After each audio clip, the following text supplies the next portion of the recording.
പല അസൂയക്കാരെയും കണ്ടിട്ടുണ്ട്. ആദ്യമായിട്ടാണ് അച്ഛന് അസൂയുള്ളത് കാണുന്നത്. എന്തായാലും പ്രിയ സുഹൃത്തുക്കളെ, ആ അസൂയ പിടിച്ചവന്റെ വർത്താനം ഒന്ന് കേൾക്കാം.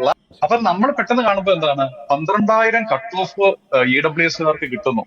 പക്ഷെ എന്തുകൊണ്ടാണ് 12,000 റാങ്ക് വരെ പോകേണ്ടി വരുന്നത് എന്ന് ചോദിച്ചാൽ അതിന് കാരണം ഈ പറയുന്ന 10% ആളുകളെ ഉൾക്കൊള്ളിക്കാനുള്ള കണക്കെടുക്കുമ്പോൾ ഈ 12,000 റാങ്ക് വരെ പോകേണ്ടി വരികയാണ്. നേരെ മറിച്ച് 12% സംവരണം കിട്ടുന്ന മുസ്ലിം വിഭാഗത്തിൽ നിന്ന് അവരുടെ ആ സംവരണത്തിന്റെ കണക്ക് പൂർത്തീകരിക്കാൻ അവർക്ക് അതിന്റെ പകുതിയോളം റാങ്കിലേക്ക് എത്തിയാൽ മതി. അപ്പൊ നിങ്ങൾ കേട്ടല്ലോ. ഇനി അതുമായി ബന്ധപ്പെട്ട് ഞാൻ ആ വീഡിയോ ഉൾപ്പെടെ നമ്മുടെ ജെമിനിക്ക് അയച്ചു കൊടുത്തിട്ട് ചോദിച്ചു. അതിന്റെ അയാൾ ചോദിച്ച ആ സംശയം ഉണ്ടല്ലോ, അത് മാത്രമാണ് ഞാൻ വിട്ടുകൊടുത്തിരിക്കുന്നത്. അപ്പൊ അതിന്റെ ഉത്തരം ജെമിനി എന്താ പറയുന്നത് കേൾക്കുക. തീർച്ചയായും ഇല്ല. ഇവിടെ മുസ്ലിം സമുദായത്തിന് മാത്രമായി പ്രത്യേക ഇളവുകൾ നൽകുകയോ മറ്റുള്ളവരെ ബുദ്ധിമുട്ടിക്കുകയോ ചെയ്യുന്നില്ല. ഈ വീഡിയോയിൽ പറയുന്ന കാര്യങ്ങൾ കേൾക്കുമ്പോൾ അങ്ങനെ തോന്നാമെങ്കിലും അതിന്റെ പിന്നിലെ യഥാർത്ഥ കാരണം കേരളത്തിലെ സംവരണ നിയമങ്ങളും റിസർവേഷൻ റൂൾസ് കുട്ടികളുടെ പഠന മികവുമാണ്. ഇത് കൃത്യമായി മനസ്സിലാക്കാൻ താഴെ പറയുന്ന കാര്യങ്ങൾ സഹായിക്കും. 1. എല്ലാവർക്കും ഒരേ നിയമം. ഒരു സമുദായത്തിനും പ്രത്യേക ഇളവില്ല. കേരളത്തിൽ ഒരു വിദ്യാർത്ഥിക്കും റാങ്ക് ലിസ്റ്റിൽ മാർക്കിലോ റാങ്കിലോ പ്രത്യേക ഇളവ് നൽകി മുന്നോട്ട് കയറ്റിയിരുത്താറില്ല. എല്ലാവരും എഴുതുന്നത് ഒരേ എൻട്രൻസ് പരീക്ഷയാണ്. പിന്നെ എന്തുകൊണ്ടാണ് ഒരു വിഭാഗത്തിന് 12,000 റാങ്ക് വരെ സീറ്റ് കിട്ടുന്നതും മുസ്ലിം വിഭാഗത്തിന് റാങ്ക് വളരെ മുന്നിൽ തന്നെ തീരുന്നതും? മുസ്ലിം വിഭാഗത്തിന്റെ പഠന മികവ്. മുസ്ലിം വിഭാഗത്തിലെ കുട്ടികൾ വളരെ ഉയർന്ന മാർക്ക് വാങ്ങി റാങ്ക് ലിസ്റ്റിന്റെ ഏറ്റവും മുന്നിൽ ആദ്യത്തെ 500 റാങ്കിനുള്ളിൽ വലിയൊരു ശതമാനം വരുന്നുണ്ട്. അതുകൊണ്ട് തന്നെ അവർക്ക് അനുവദിച്ച സീറ്റുകൾ വളരെ പെട്ടെന്ന് ഉയർന്ന റാങ്കിൽ തന്നെ തീർന്നു പോകുന്നു. EWS വിഭാഗത്തിന്റെ അവസ്ഥ. മുന്നാക്ക വിഭാഗങ്ങളിലെ സാമ്പത്തികമായി പിന്നോക്കം നിൽക്കുന്നവർക്ക് EWS 10% സീറ്റുകൾ മാറ്റിവെച്ചിട്ടുണ്ട്. എന്നാൽ ഈ റാങ്ക് ലിസ്റ്റിന്റെ ഏറ്റവും മുന്നിൽ ടോപ്പ് റാങ്ക്സ് ഈ വിഭാഗത്തിൽപ്പെട്ട കുട്ടികൾ കുറവായിരിക്കാം. അതുകൊണ്ട് ആ 10% സീറ്റുകൾ പൂർണ്ണമായി നിറയ്ക്കണമെങ്കിൽ റാങ്ക് ലിസ്റ്റിൽ താഴെയുള്ള, ഉദാഹരണത്തിന് 12,000 റാങ്ക് വരെയുള്ള കുട്ടികളെയും വിളിക്കേണ്ടി വരുന്നു. ഒരു ലളിതമായ ഉദാഹരണം, ഒരു സ്കൂളിൽ സ്പോർട്സ് കോട്ടയിൽ 10 സീറ്റും ആർട്സ് കോട്ടയിൽ 10 സീറ്റും മാറ്റിവെച്ചിരിക്കുന്നു എന്ന് കരുതുക. സ്പോർട്സ് പരീക്ഷ എഴുതിയ കുട്ടികളെല്ലാം 90% കൂടുതൽ മാർക്ക് വാങ്ങി മുന്നിൽ നിൽക്കുന്നവരാണെങ്കിൽ ആ 10 സീറ്റും ഉയർന്ന മാർക്കിൽ തന്നെ തീരും. എന്നാൽ ആർട്സ് പരീക്ഷ എഴുതിയവർക്ക് മാർക്ക് കുറവാണെങ്കിൽ ആ 10 സീറ്റ് തികയ്ക്കാൻ 50% മാർക്കുള്ള കുട്ടികളെ വരെ എടുക്കേണ്ടി വരും. ഇത് ആർട്സ് കോട്ടയിലുള്ളവർക്ക് നൽകുന്ന പ്രത്യേക ഇളവല്ല, മറിച്ച് ആ കാറ്റഗറിയിൽ സീറ്റ് ബാക്കിയുള്ളത് കൊണ്ട് സംഭവിക്കുന്നതാണ്. 2. മറ്റുള്ളവരെ ബുദ്ധിമുട്ടിക്കുന്നുണ്ടോ? ഇല്ല, ഇത് ആരെയും ബുദ്ധിമുട്ടിക്കുന്നില്ല.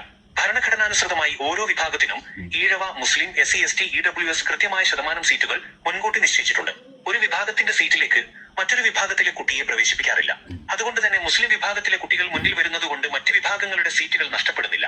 ചുരുക്കത്തിൽ ഈ വീഡിയോയിൽ പറയുന്ന വ്യത്യാസം വരുന്നത് സർക്കാർ ആർക്കെങ്കിലും ഇളവ് കൊടുക്കുന്നത് കൊണ്ടല്ല, മറിച്ച് മുസ്ലിം വിഭാഗത്തിലെ കുട്ടികൾ ഉയർന്ന റാങ്കുകൾ വാങ്ങി മുന്നിൽ നിൽക്കുന്നത് കൊണ്ടും EWS വിഭാഗത്തിൽ സീറ്റുകൾക്ക് ആനുപാതികമായി ഉയർന്ന റാങ്കുകാർ ഇല്ലാത്തതുകൊണ്ട് റാങ്ക് താഴേക്ക് പോകുന്നതുമാണ്. ഇത് തികച്ചും സ്വാഭാവികമായ ഒരു കൗൺസിലിംഗ് പ്രക്രിയ മാത്രമാണ്. അപ്പോൾ പ്രിയ സുഹൃത്തുക്കളെ, നിങ്ങൾ കേട്ടല്ലോ, ജെമിനി വളരെ വ്യക്തമാക്കി പറഞ്ഞു തന്നിട്ടുണ്ട്.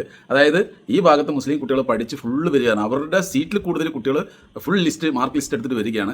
ഇപ്പുറത്ത് നോക്കുമ്പോൾ കുട്ടികൾ പഠിക്കുന്നില്ല, അവിടെ ആൾ വരുന്നില്ല. അപ്പോൾ അപ്പുറത്തുള്ള കുട്ടികളെ കൂടെ ഇപ്പുറത്ത് കയറ്റേണ്ടി വരികയാണ്. ഇത് മെഡിക്കലാണേ, ഇത് വെറുതെ ഒരു ജോലിയല്ല, ഇത് കൃത്യമായിട്ട് പഠിച്ചിട്ട് വേണം അവിടെ ജോലിക്ക് വരാൻ. അപ്പോൾ പല ആളുകളും ഇവിടെ വിമർശിക്കുന്നുണ്ട്, മദ്രസ പൊട്ടന്മാരായിട്ടാണ് ഇവരൊക്കെ നടക്കുന്നത്. അപ്പോൾ ഇതെല്ലാവർക്കും മനസ്സിലാക്കാൻ തുടങ്ങി. ഇപ്പോൾ എല്ലാവരും വിദ്യാഭ്യാസം എടുക്കാൻ തുടങ്ങി. ആദ്യത്തെ പോലെയല്ല, ഇപ്പം എല്ലാവരും വിദ്യാഭ്യാസത്തിലേക്ക് വന്നു. എല്ലാ മതക്കാരും, പ്രത്യേകിച്ചിട്ട് ഈ പറയുന്ന മുസ്ലിം വിഭാഗമെല്ലാം, സ്ത്രീകളെല്ലാം ഒരുപാട് പുറത്തു വരാൻ തുടങ്ങി, എല്ലാ പഠിത്തത്തിൽ ശ്രദ്ധിക്കാൻ തുടങ്ങി. അതിൻ്റെ ഒരു മാറ്റമാണ്. ഇവന്മാർക്ക് വന്നില്ലെങ്കിലും പ്രശ്നം, മദ്രസയ്ക്ക് പോയി പറ്റത് പറിച്ചത് പറയും. വന്ന് എല്ലാ മേഖലകളിലും നിന്ന് ജയിച്ചാലും പ്രശ്നം, അപ്പോഴും അസൂയായിട്ട് വരും. ആ മേഖലകളിൽ ഇവന്മാരാണെന്ന് പറയും. ഇവന്മാരുടെ ക്യാരക്ടറേ എനിക്ക് മനസ്സിലായില്ല. ഇമാരി ഉണ്ടാവും മനുഷ്യർക്ക് അസൂയ. ഒന്ന് ആലോചിച്ച് നോക്കും, ഈ മെഡിക്കലിലൊക്കെ കയറണമെങ്കിൽ കൃത്യമായിട്ട് അർഹത വേണ്ടേ?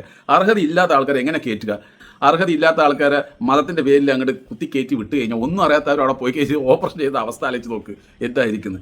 അപ്പോൾ കൃത്യമായിട്ട് അർഹത മെഡിക്കലിൽ വേണം, അതിന് കൃത്യമായിട്ട് മാർക്ക് എടുക്കണം. ആ മാർക്ക് എടുത്താൽ മാത്രം നമ്മുടെ കേരളത്തിലെ മെഡിക്കലിൽ കിട്ടുള്ളൂ. മറ്റുള്ള സ്റ്റേറ്റ് പോലെയല്ല, പൈസ കൊടുത്താൽ പോലും കേരളത്തിൽ കിട്ടില്ല. എല്ലാവർക്കും അറിയുന്ന ഒരു വിഷയം തന്നെയല്ല, മെഡിക്കൽ അത്ര സ്ട്രോങ് ആണ് കേരളത്തിൽ. അപ്പോൾ ഇവിടെ അവർ ജയിച്ചു വരുന്നത് അവരുടെ കഴിവ് കൊണ്ടാണ്. കുട്ടികളെ രാവും പകലും കഷ്ടപ്പെട്ട് ഉറക്കൊഴിച്ച് പഠിച്ചിട്ടാണ്. ഇനി അഥവാ ഇപ്പുറത്തെ കുട്ടികൾ ഫുള്ള് ഈ സീറ്റിൽ കയറി പഠിച്ച് വന്നു കഴിഞ്ഞാണ്ടല്ലോ, അപ്പുറത്തെ കുട്ടികൾ പഠിച്ചിട്ട് സീറ്റ് ഉണ്ടാവില്ല. അപ്പോൾ അവരെന്ത് ചെയ്യും? പുറത്തേക്ക് പോകും. ഇവിടെ ഫുള്ളായി ഗവൺമെൻറ്റിൽ. അപ്പോൾ ഇവർ കാശ് ഒരുപാട് കൊടുത്തിട്ട് പുറത്തേക്ക് പോകേണ്ട ഒരു അവസ്ഥയിലേക്ക് വരും. അങ്ങനെയാണല്ലോ മറ്റുള്ള സംസ്ഥാനത്തിലേക്ക് പോകുന്നത്. അപ്പോൾ അതിൽ പോലും മതം കണ്ടിട്ട് ഒരു അച്ഛൻ വന്നിരുന്നു, ഒരു നാണവുമില്ലാതെ എന്ത് ചെയ്യുന്നു? ഇതുപോലെയുള്ള വിഷം തുപ്പുന്നു. ഒന്നാലോചിച്ച് നോക്ക് ഈ മുസ്ലിങ്ങളുടെയൊക്കെ ഒരു അവസ്ഥ.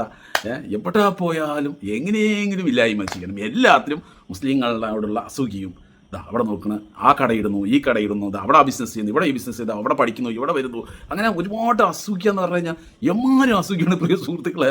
എന്നാലിച്ച് നോക്ക്, ഇതേപോലെ ഏതെങ്കിലും ഒരു പണ്ഡിതം വന്നിട്ട് ഇങ്ങനെ ഒന്ന് പറയുന്നുണ്ടോ, ഇതെങ്ങനെയാണ് അവരുടെ ഇതിൽ കയറാൻ പറ്റുന്നില്ല, അങ്ങനെ എങ്ങനെ അതേപോലെ വന്ന് ആവലാതി പറയുന്നുണ്ടോ, ഒന്നാലിച്ച് നോക്കുക. അതിൻ്റെ ആവശ്യമില്ല. കഴിവുള്ളവർ എന്ത് ചെയ്യുക, ജയിച്ച് വന്നുകൊണ്ടേ ഇരിക്കുക. കഴിവില്ലാത്തവർ അവിടെ തന്നെ നിൽക്കും. ഇപ്പോൾ നിങ്ങൾക്കറിയാമല്ലോ, കുട്ടികളൊക്കെ full boy friend girl friend എന്നിട്ട് ഇങ്ങനെ നടക്കുക. അങ്ങനെ നടക്കാത്ത ആൾക്കാർ എന്താവും, പഠിച്ച് 1ാം റാങ്കിൽ വരും, അല്ലെങ്കിൽ അവിടെ നിൽക്കേണ്ടി വരും. അപ്പോൾ പ്രിയ സുഹൃത്തുക്കളെ, കമൻറ്റിൽ പറയുക, ജാതിയോ മതമോ നോക്കാതെ നല്ല രീതിയിൽ പഠിച്ചു വരുന്ന കുട്ടികൾക്ക് തീർച്ചയായിട്ടും അവർക്ക് അർഹതപ്പെട്ട ആ ഒരു സ്ഥാനം കൊടുക്കുന്നതല്ലേ ശരി, അതോ മതവും ജാതിയും നോക്കിയിട്ട് ഒരു അർഹതയില്ലാതെ ഉള്ളിലേക്ക് വിടുന്നതാണോ ശരി എന്നുള്ളത് കമൻറ്റിൽ പറയുക.